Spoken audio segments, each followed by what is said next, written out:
Hey guys, what is going on? It is RC Knockout and I am back with another video. Now if you are new to my channel, my name is Nolan, and in today's video we have got another upgrade for the Traxxas Slash 4x4 Ultimate Basher build. Now for those of you that watched the most recent video where I was testing out the brand new power system I put in, at the end of that video, unfortunately we had a mechanical failure. So I'll have to take this gear cover off, but basically what happened is we chipped some teeth off of the center diff, but the reason that happened is because, let's see if I can get the camera. What happened is the bearing that's at the front of the center diff, so right in there, do you see how that's wiggling right down in there? It's not supposed to do that. The bearing that sits at the front of the center diff actually fell apart, and I think that's partially contributed to the fact that this is a plastic motor mount, because it looks like the plastic maybe got wallowed out as well and it maybe melted. So that's going to lead into what one of the upgrades for today's video is. We're going to be installing this right here. Now this right here is actually a Traxxas upgrade part. It is the Traxxas upgrade motor mount, so it's made out of aluminum. It's part number 7460R and it is blue anodized. I figured this will probably be better because then at least the aluminum is not going to melt. And maybe it'll help dissipate heat. Should dissipate some of the heat coming from the bearing. So what we're going to have to do is we're going to have to replace the bearing. Well, throw the bearing in here. Take that motor mount out. And in the process, like I said, the center diff gear got chipped. So I got another Traxxas Haas center diff. Well, not center diff, but the actual spur gear. This is part number 3956X. So that's what we're going to do in today's video. We're just going to upgrade this motor mount, basically. Replace that bearing. Replace the spur gear on the center diff, and then we'll test her out in the next video. So let me go ahead, set up the camera, and we're going to jump right in this install. Now I just got the gear cover off, so as you can see from the center diff, that that spur gear is probably still usable, but it's about like a quarter of the teeth have been chipped off. So I think whenever this shifted and I was still driving it, it just chipped those teeth off. I can't tell yet if it did damage to that pinion gear. We will see. If it did do damage to pinion gear, we might actually gear this up a little bit more, because I think we can probably put a larger pinion in this because it's a much heftier system. But in order to actually get in here, because we got to pull the center diff out, we're going to be removing these two screws right here and here, as well as these two screws on the bottom here and here. And then this whole rear section is going to pull away from the main chassis, and we'll be able to access the center differential. So let me do that. All right, so these two are 2.5 millimeters that sit on top. Go ahead, break those loose. Got one. And it got two. Now flip it over. And these two right here and here, also 2.5 mils. One thing I can appreciate is the modular design on a lot of the Traxxas vehicles. It makes it way easier to service these things when something breaks. Right, got that fourth one out, and it is simple as that. And the whole rear portion comes apart like that. Pretty nifty, huh? And now we can go ahead, take the pinion, or take the center diff out. Actually, you know what? I forgot. With the center diff, I actually am going to have to undo this front piece because I don't think this is going to slide through. Maybe it will. Nah, it's not worth it. I don't think it's going to slide through very easily. So I'm actually going to have to go ahead, get that pushed through, and undo that front piece right there, the drive cup basically off the front of that. And then I'll be able to pull it through. Alrighty, so this right here, this is a 2 millimeter. So we'll grab our 2 mil and just go ahead and undo that.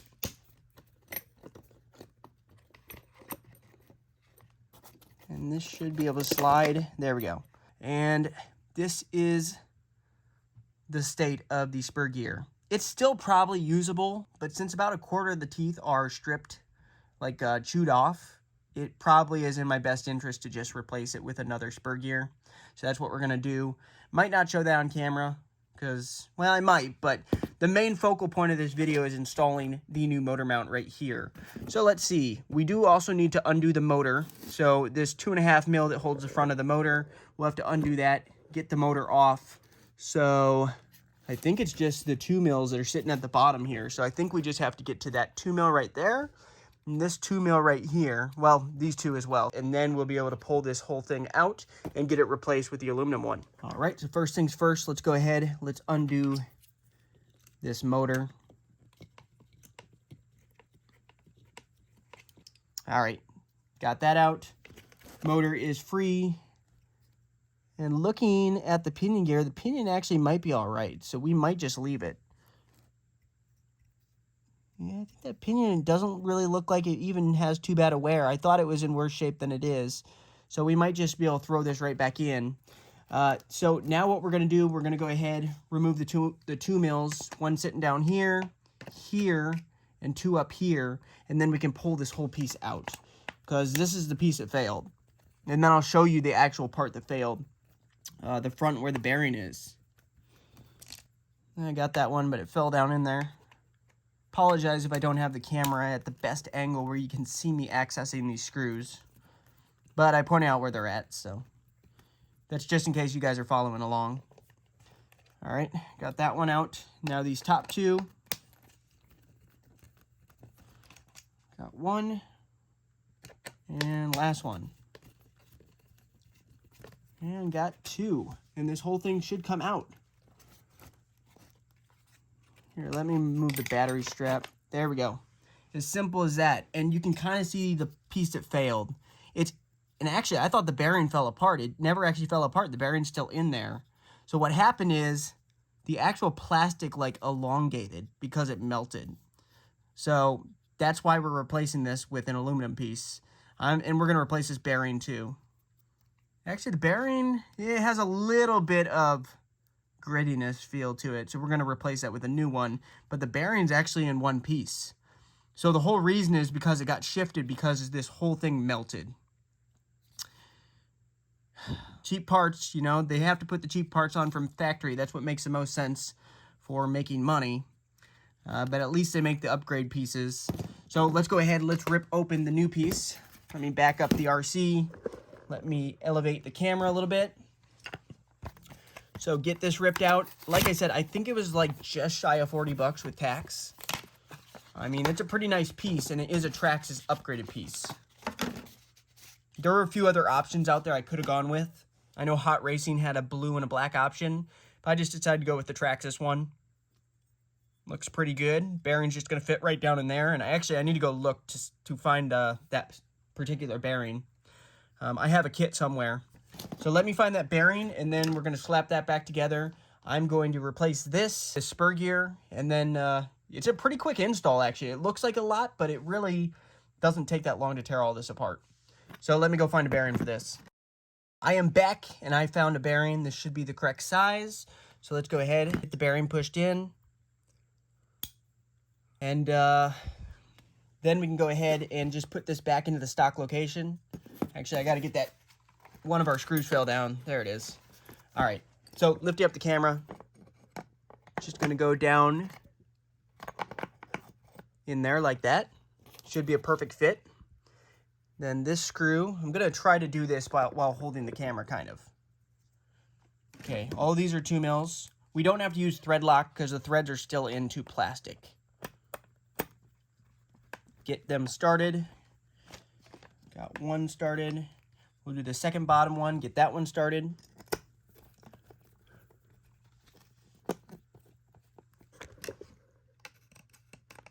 This should hopefully be a worthwhile upgrade. Because, like I said, that's not the first time that's happened. And I actually thought the bearing did fall apart. The bearing never fell apart. So it just shifted. Because this has to stay perfectly in line for the whole drivetrain to stay perfectly aligned. Everything slid downward. And then it got misaligned with the pinion gear. And that's why the pinion gear actually stripped the spur gear. So that's all it takes is one little thing to fail. By the way, if you're interested in checking this out, I'll go ahead and leave this motor mount link down below. Now, that is an affiliate link, so if you do purchase using that link, I do receive a very small commission. But if you want to show your support of the channel, that is a great way to do so, buying through the links that I leave down in the description. Make sure these are snug. This one will still go a little bit more. Okay, that one's good. That one's good. Then the two at the top, right here, and here. Get those ones started. Also, it looks cool too. So not only is it aluminum, the blue anodizing looks cool. I don't know if they have different options out there. They might. Traxxas might have a different color option aside from just the blue anodizing. But I never searched, so I don't really know. But I prefer the blue.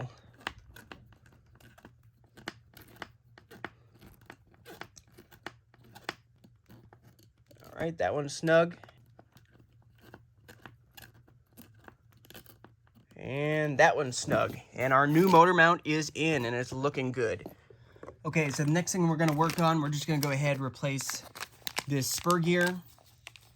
I think this costs like, I don't know, 12 or 15 bucks to replace this.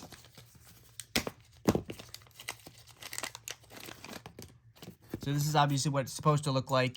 And here's what ours is looking like. Like, it still probably is usable. I just, you know, I don't really want to risk it. So all we have to do is take off these 4 2mm right here, here, here, and here, and pull this off, and we'll check the fluid level. Fluid level's good. We're just going to slap this one on. I'm not going to add any fluid. So let's do that right now.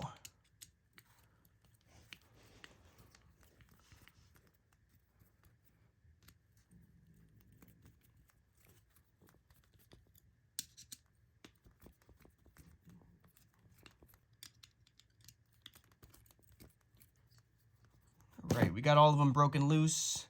We just got to get them the rest of the way unthreaded. Okay, 1, 2, 3, and 4. And this whole piece should just slide, I believe. Never actually taken this apart. You can feel it starting to slide. Yep. Very carefully. And yeah, still has a decent amount of fluid in there. The fluid that's in there is actually pretty thick. I'm going to rest this. I got to rest this somewhere. Because the one thing we are going to need, we're going to need, actually the center diff fluid is so thick, I don't think it's even going to run out. We do need this piece right here. So I got to get that gasket pried out of there and put onto the new one. Try to do this without damaging it. Right onto the new one. Get that lined up with the holes, just like that. And put this back together. Trying very carefully to keep all the holes aligned so that gasket doesn't move. Right. Got one of them started. Got 2.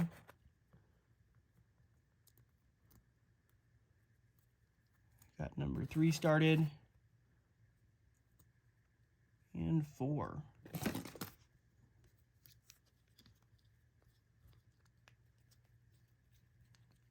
That one's snug.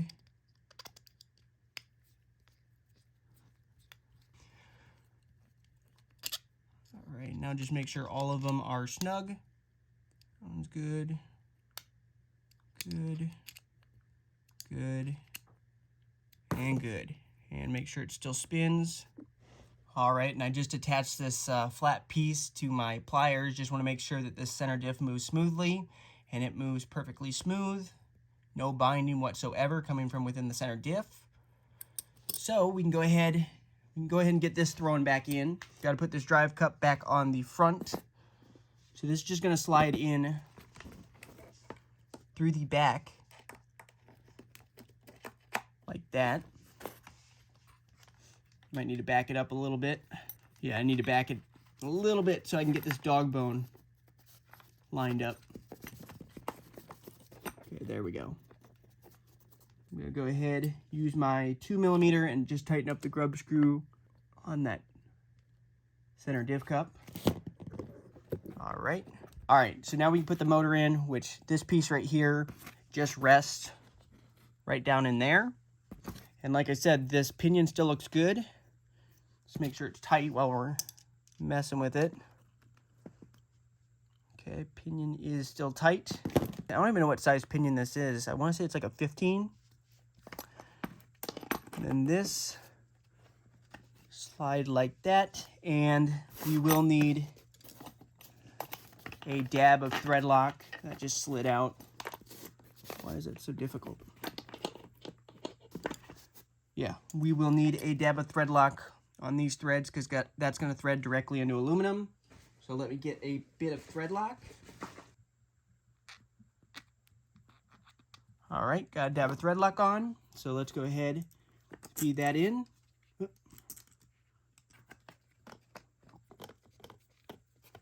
we still got to get our gear mesh set, which we're not really going to actually set our gear mesh until it's actually in the car. So we know the actual alignment of this center diff, because otherwise right now there's no point in actually trying to adjust it right now.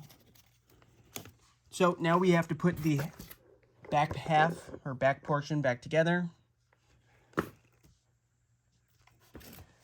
And this piece right here, there's a flat side on it. That lines up and has to go into the bearing and the actual rear diff, which can be kind of tricky to line that up sometimes. So sometimes you just gotta turn the wheel. There we go. Just turn the wheel until it pops in place. Now that popped in place, let's go ahead and let's install the top two here and here.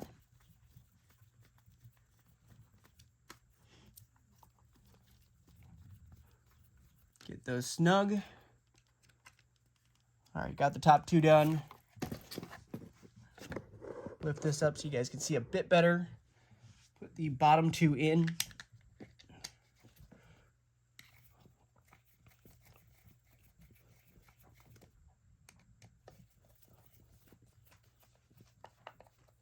This thing should be ready to rip once we get this all put back together.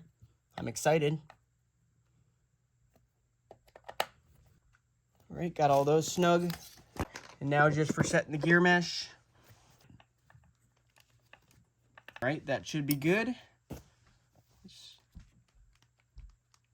We want a little bit of wiggle room.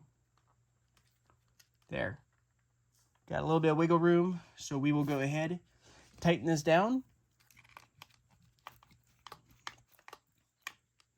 All right, and that is good. So complete. It really looks good too. I really like the look of the aluminum.